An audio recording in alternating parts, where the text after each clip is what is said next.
So hello everyone. आज हम 30 days planner discuss करने जा रहे हैं ग्रुप 2 के स्टूडेंट्स के लिए कि कैसे वर्कआउट करेगा जो मैंने शेयर किया पीडीएफ। ठीक है, पीडीएफ आपको डिस्क्रिप्शन में मिल जाएगी, लिंक आपको डिस्क्रिप्शन में मिल जाएगा। एक ट्रेंड एनालिसिस भी मैंने शेयर किया था जो बहुत वायरल हुआ स्टूडेंट्स के बीच में, बहुत हेल्प कर रहा है स्टूडेंट्स को। आप वो भी चेकआउट कर सकते हैं, उनके पिक्चर्स भी मैं लगा दूंगी एंड आप वो चेकआउट भी कर सकते हैं। इसमें क्या है, मैंने इंपॉर्टेंट टॉपिक वाइज कि जो पेपर में बहुत इम्पोर्टेंट, नॉट दैट मतलब जो पेपर में हर अटेम्प्ट में जिन चैप्टर्स में से कवर हुआ है उन चैप्टर्स को मैंने रखा है और उन चैप्टर्स को मैंने मिक्स किया है छोटे चैप्टर्स के साथ। मतलब एक हैवी चैप्टर रखा है, एक स्मॉल, एक हैवी एक स्मॉल, इस तरह से करके शेड्यूल बनाया है जो आपको बहुत हेल्प करने वाला है अगर आप इसको फॉलो करते हो तो। राइट, अब हम बात कर लेते हैं कि कैसे ये शेड्यूल वर्क करने वाला है। सबसे पहले कॉस्टिंग के लिए, ठीक है, मैं आप लोगों को बता दूं कि अगर कोई स्टूडेंट बोथ ग्रुप्स दे रहा है तब उसको क्या करना है। अगर कोई स्टूडेंट बोथ ग्रुप्स दे रहा है तो उसको कॉस्टिंग एंड ऑडिट एक दिन में पढ़ाई करना है। डे 1 का जो लिखा हुआ है वो पूरा।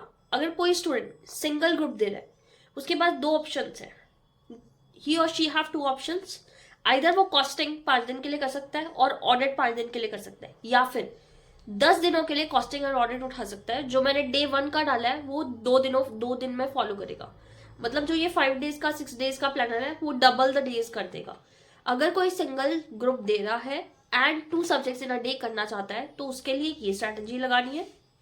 अदरवाइज जो student single subject in a day उठाना चाहते हैं उनके लिए क्या स्ट्रैटेजी रहेगी, 5 डेज पे आप कॉस्टिंग कंप्लीट करो, 5 डेज पे आप ऑडिटिंग कंप्लीट करो। मैं रिकमेंड करूंगी कि आप 10 डेज के लिए ऑडिट करो, आगे भी चलाओ 2 आवर्स के लिए। जब कंप्लीट हो जाएगी ऑडिट फिर भी चलाना टिल एग्जाम तक। ये मेरी तरफ से रिकमेंडेशन रहेगी। अब टॉपिक वाइज थोड़ा सा डिस्कस कर लेते हैं कि क्या आपको किस तरह से रखना चाहिए।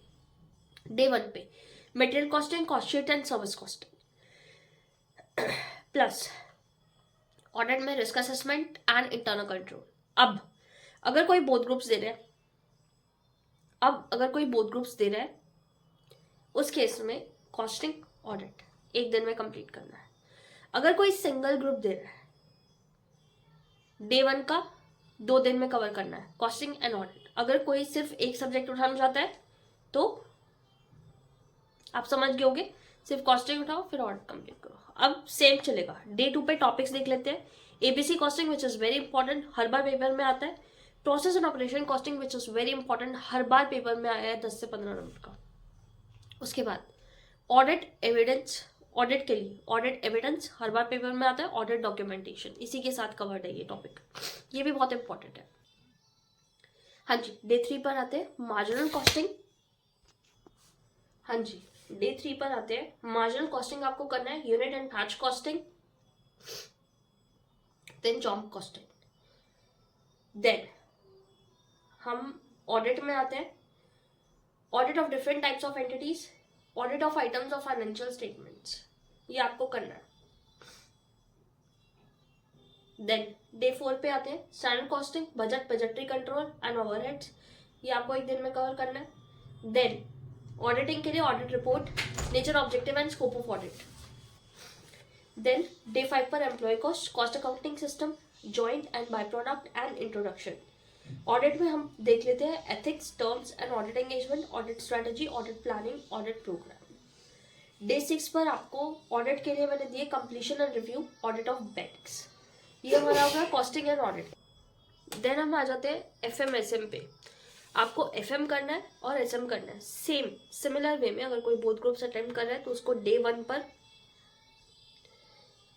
ये कंप्लीट होने के बाद, ऑडिट एंड कॉस्टिंग कंप्लीट होने के बाद एफएम एसएम उठा देना है। अगर बोथ ग्रुप्स अपीयर कर रहे हो तो सिंगल डे में cost of capital, dividend decision plus SM का चैप्टर नंबर 1 ये आपको कर लेना है। अगर सिंगल ग्रुप दे रहे हो तो 2 दिनों में cost of capital, dividend decision plus chapter 1 of SM आपको कंप्लीट कर लेना है। देन डे 2 पर सेम चलेगा, leverages, types of financing and chapter 2 of SM. Day 3 पर investment decision, scope and objective of financial statements, management and chapter 2 of SM. अब मैं आपको बता दूं एसएम में हर चैप्टर इक्वल इंपॉर्टेंस रखता है। कोई भी ऐसा नहीं है कि जो आप नहीं करोगे तो बात बन जाएगी, बिकॉज हर अटेम्प्ट में हर चैप्टर में से 10 से 15 नंबर का पूछा गया। On an average basis. 5 chapters है, 50 मार्क्स का, 10 मार्क्स का ऑन एन एवरेज हर चैप्टर में से पूछा गया।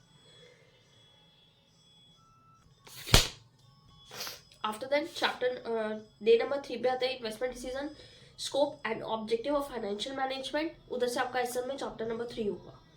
Then management of working capital day 4 पर ratio analysis and chapter 4 of SM. Day 5 पर capital structure and chapter number 5 of SM. इस तरह से आपको कंप्लीट करना है, बाकी सब मैंने आपको बता ही दिया है।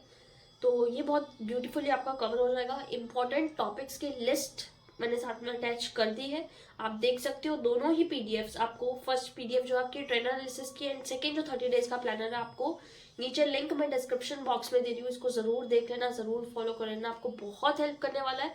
कोई क्वेरी है तो आप कमेंट सेक्शन में मेंशन कर सकते हो, एंड जो ग्रुप का लिंक पीडीएफ में मेंशन है आप वहां से भी मुझसे कनेक्ट कर सकते हो। All the very best to you all. बहुत अच्छे एग्जाम्स होने वाले हैं आप लोगों के जनवरी में, and I am very much excited for the January attempt, क्योंकि बहुत सारे बच्चे अपीयर करने वाले हैं। And all the very best.